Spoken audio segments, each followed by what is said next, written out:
India में जब भी कोई प्रॉपर्टी सेल करता है तो वो एक्साइटमेंट थोड़े टाइम में टेंशन में कन्वर्ट हो जाती है, क्योंकि प्रॉपर्टी बेचने के बाद लोग रियलाइज करते हैं कि उनको कैपिटल गेन टैक्स भी पे करना पड़ेगा और कई केसेस में ये टैक्स अमाउंट लैक्स में चला जाता है। एग्जांपल के लिए, अगर किसी ने 40 लाख की प्रॉपर्टी खरीदी और सालों बाद उसको 1 करोड़ रुपए में बेचा तो प्रॉफिट हुआ 60 लाख रुपए। अब नेचुरल क्वेश्चन आता है, इस 60 लाख रुपए पे कितना टैक्स लगेगा और क्या इस टैक्स को लीगली रिड्यूस किया जा सकता है? गुड न्यूज ये है कि इंडियन टैक्स लॉज में कुछ क्लॉजेस ऐसे हैं जिनसे आप इस टैक्स बर्डन को या तो कम कर सकते हो या डिफर कर सकते हो। लेकिन प्रॉब्लम यह है कि मैक्सिमम लोगों को इन प्रोविजंस के बारे में या तो पता नहीं होता या बहुत लेट पता लगता है और फिर वो अननेसेसरी टैक्स पे कर देते हैं जो इवेंचुअली सेव हो सकता था। सबसे पहले बेसिक कॉन्सेप्ट समझते हैं। अगर आप प्रॉपर्टी को 2 साल से ज्यादा होल्ड करते हो तो उसको लॉन्ग टर्म कैपिटल एसेट माना जाता है और उस पर जो टैक्स लगता है उसको लॉन्ग टर्म कैपिटल गेन कहते हैं। इस टैक्स को कैलकुलेट करते वक्त एक इंपॉर्टेंट कॉन्सेप्ट यूज होता है, इंडेक्सेशन। मतलब अगर आपने 2010 में 40 लाख की प्रॉपर्टी खरीदी थी तो टैक्स कैलकुलेशन के टाइम गवर्नमेंट आपको अलाउ करती है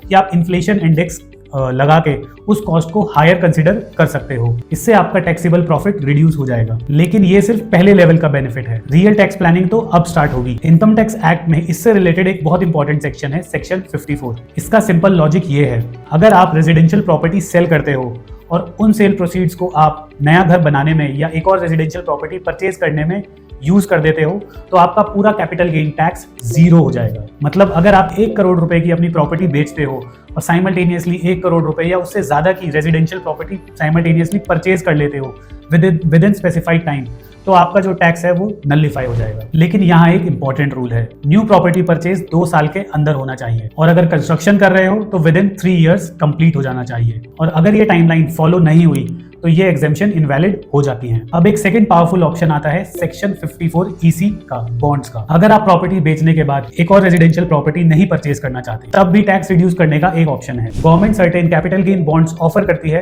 जिनके थ्रू आप अपना टैक्स सेव कर सकते हो। एग्जाम्पल के लिए REC बॉन्ड्स, NHAI के बॉन्ड्स, ये सब गवर्नमेंट बैक्ड एंटिटीज के थ्रू ऑफर किए जाते हैं। अगर आप प्रॉपर्टी बेचने के बाद 6 मंथ्स के अंदर अंदर इन बॉन्ड्स में इन्वेस्ट करते हो तो कैपिटल गेन एग्जेम्पशन मिल सकती है up to certain limit. Currently up to 50 lakh तक का इन्वेस्टमेंट अलाउड होता है। लेकिन एक कैच है, इन बॉन्ड्स का लॉक इन पीरियड 5 इयर्स होता है।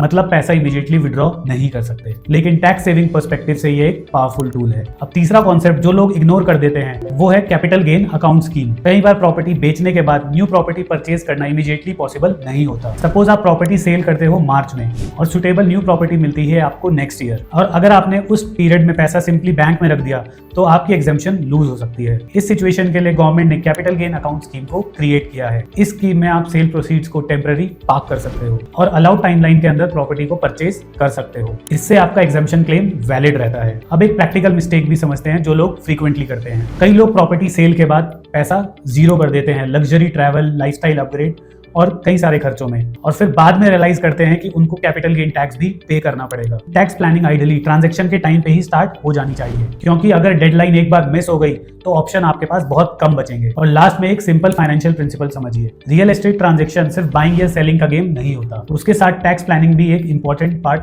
होता है। अगर सेम प्रॉपर्टी ट्रांजैक्शन में कोई बंदा 10 लाख रुपए टैक्स पे करता है और दूसरा पर्सन सेम ट्रांजैक्शन में उस टैक्स को सेव कर लेता है लीगली, तो डिफरेंस डायरेक्टली नेट वेल्थ पे रिफ्लेक्ट होता है। इसलिए प्रॉपर्टी बेचने से पहले सिर्फ बायर या प्राइस के बारे में मत सोचिए। टैक्स स्ट्रक्चर की भी प्लानिंग इंपॉर्टेंट है, क्योंकि कभी कभी स्मार्ट टैक्स प्लानिंग ही वो डिफरेंस क्रिएट करती है जो एक ऑर्डिनरी ट्रांजैक्शन को फाइनेंशियली हाई एफिशिएंट डील बना देता है।